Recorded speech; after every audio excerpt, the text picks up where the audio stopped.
Hey there, it's Brittany and I am back with a new tutorial. We're going to be making this adorable necklace and bracelet using some Jesse James beads I found at Michael's. I did show you in the last video the beads that I got from Michael's, but I'm going to show you again and I'm going to show you where I found them at Michael's. So stay tuned and let's get started. Okay, so I had tons of fun seeing these at Michael's. So I wanted to show you what I got from the new line of Jesse James beads that are at Michael's. I got these fun crystals. Super duper fun. They kind of look like clouds to me, like cotton candy clouds. I love the purple, blue, and pink in there. A little bit of luster. Got these adorable little ceramic cats. They're two different versions. We got a sitting one, and he's kind of like leaping. I love that.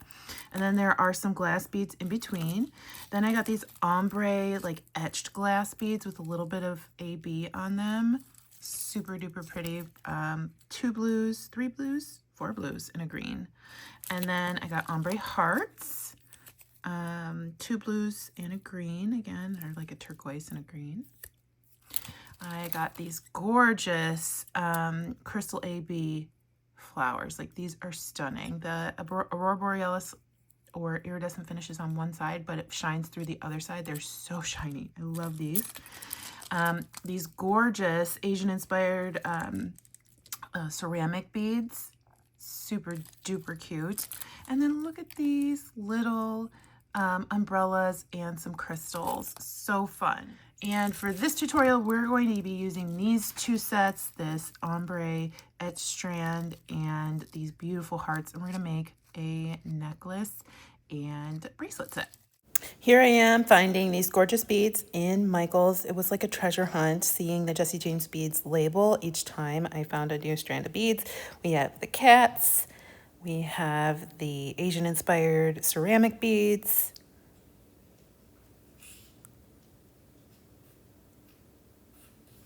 Then I found these etch beads, and now I'm noticing the crystals are right next to it, so I might have to go back and grab those. And then we have the hearts. Super fun. Let's get started with our project. All right, so like I said, we're going to be using the ombre hearts, the ombre etched beads, and I had some really cute crystals and flowers left over from our cat and umbrella earrings and necklace set. So I think we might be able to work some of this into this project. All right, I've gotten out my bead board. First, I'm going to grab my ombre hearts, and I think we're going to do a drop necklace with this, meaning we're going to turn these hearts into little drops. And then I have some of those flowers left, so I think we're going to just do 2 drop flowers on the necklace. So we're going to take these, and I have some ball head pins. And the metal choice I'm making today is gold, but you can use whatever color metal you'd like. I have some 8-0 seed beads in a gold color, but you can use, again, whatever color metal you'd like. I'm going to put an 8-0 seed bead on my head pin, put on one of my hearts, and then we're just going to do a wire wrapped loop at the top. Do a wire wrapped loop. You'd need round nose pliers. I'm going to hold my head pin. I'm going to bend it backwards. I'm going to bend it, reposition my pliers, bend that back over. So now you're seeing our loop form. I'm going to reposition again and move that wire towards the back. And then I want to bring or curl that loop down toward my bead. Now you can put another seed bead here to kind of fill in that gap if you'd like. I'm not going to on mine. And then I'm just going to take another pair of pliers, hold my head pin wire, and then twist that around to make a loop.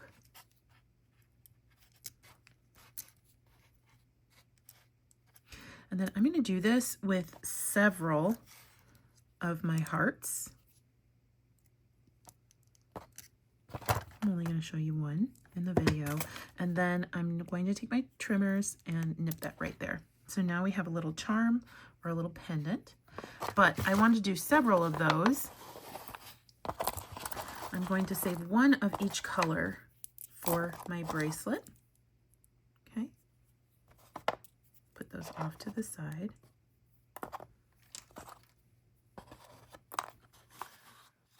And then I have 2 of my flowers. So what I'm going to do here,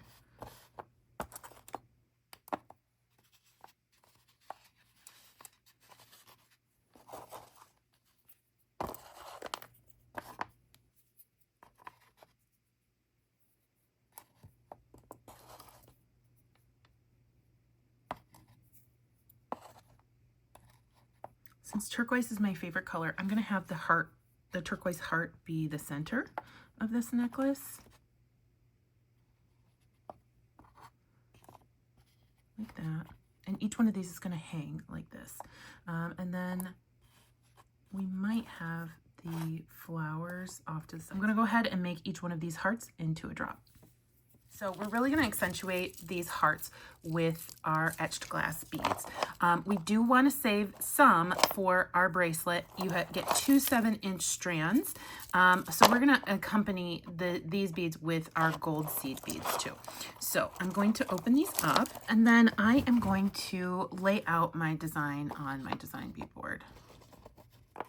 2 dark blues, 2 solid frosted blue, 2 clear frosted blue, 2 green.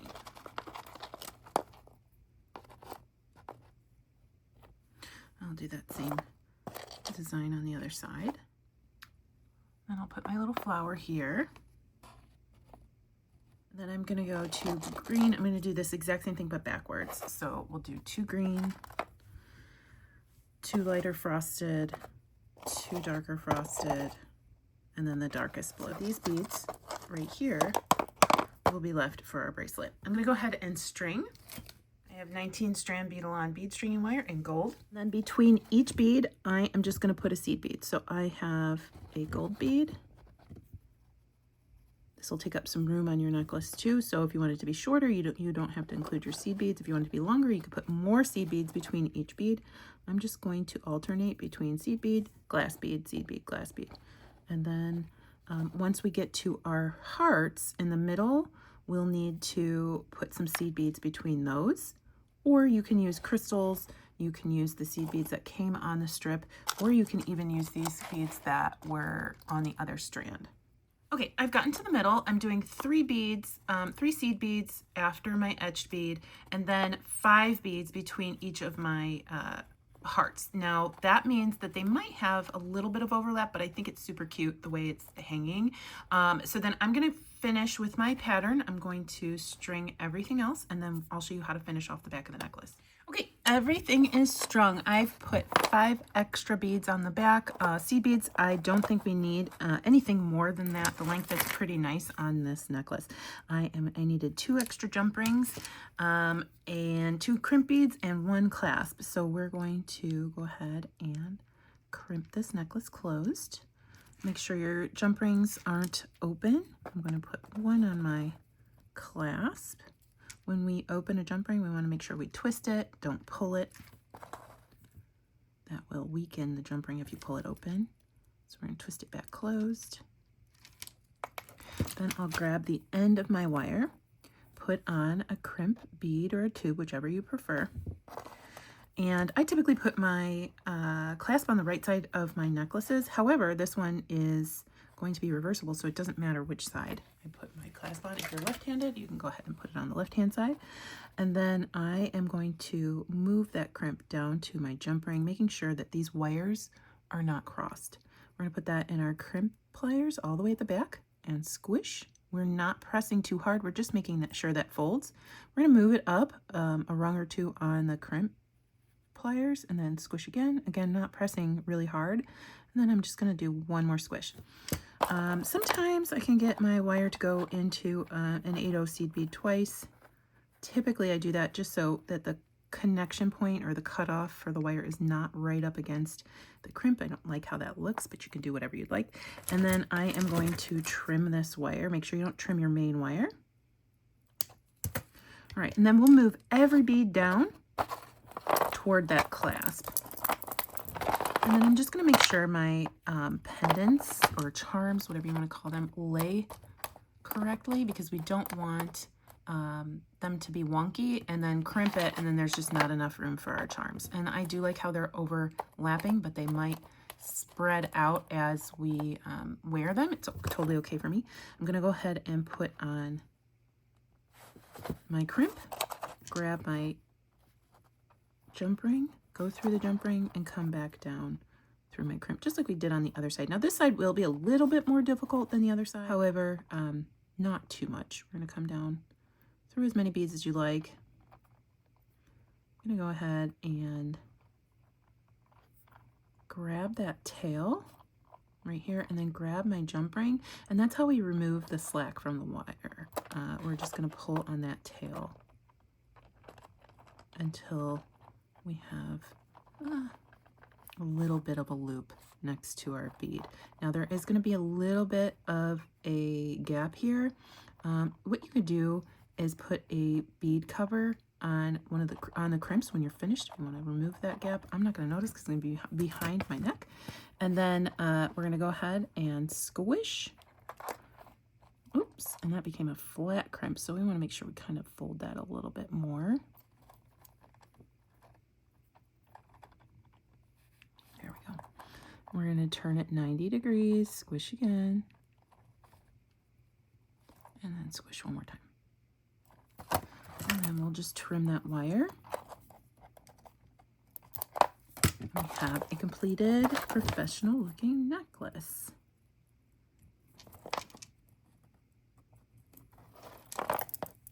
Super duper cute. Don't you just love those little charms and that little pop of sparkle? This is so cute. I'm a layer girl, so I'm probably going to layer this so much throughout the rest of the summer. Love it. Now, let's make a quick bracelet. All you're going to need is the leftover beads. So I'm going to have each bead go the exact same direction, and you can kind of decide how you want that to go. Do you want it to be like your necklace where we had the turquoise in the middle of the two greens? Do you want to have it like this? Do you want to have anyway? I think I'm going to go this way. And then what we'll do is figure out how many beads we need. Light blue, aqua. Do the dark blue here. Aqua, light blue, green, and then I'm missing a dark blue, but that's okay. We're just going to put the rest of the beads that we have. I have some stretch cord. I think this is 0.8 millimeter. I'm going to go ahead and string on my hearts first. And the reason I'm doing that is because they're very large. They're larger holes than our etched beads, and that'll allow me to hide my knot inside of them. So this is going to start over here, and I'm going to grab my spacers.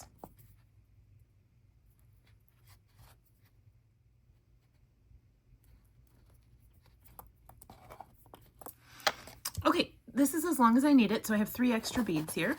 I'm just going to put those off to the side. Now, we need to make sure that we pre-stretch this bracelet before we tie our knots, okay? So you just stretch it. You could stretch the cord before you start stringing too, but I always forget to do it.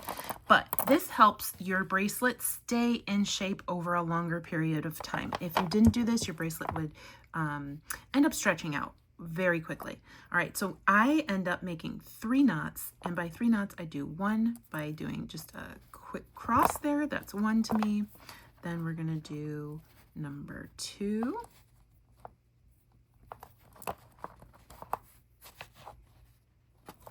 Okay, and we're pulling tight. And then number 3. And then I use GS Hypo Cement on all of my stretchy bracelets.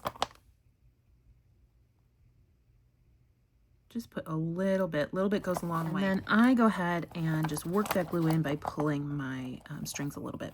Then I usually wait about 5 minutes, but then I trim the ends of my elastic cord, and then I move that knot into the next bead over. So sometimes it'll fit into a smaller bead, sometimes it won't. But look how cute she is. And it's a cute little ombre heart bracelet that matches our gorgeous necklace. I just think these are so fun. You can wear these with any types of beads. And you can find these and definitely more from Jessie James Beads at Michael's. So pop on over there. I might need to go pick up some more because I was having too much fun with these. Let me know what you think, and I'll see you in the next video. Have a good one. Bye-bye.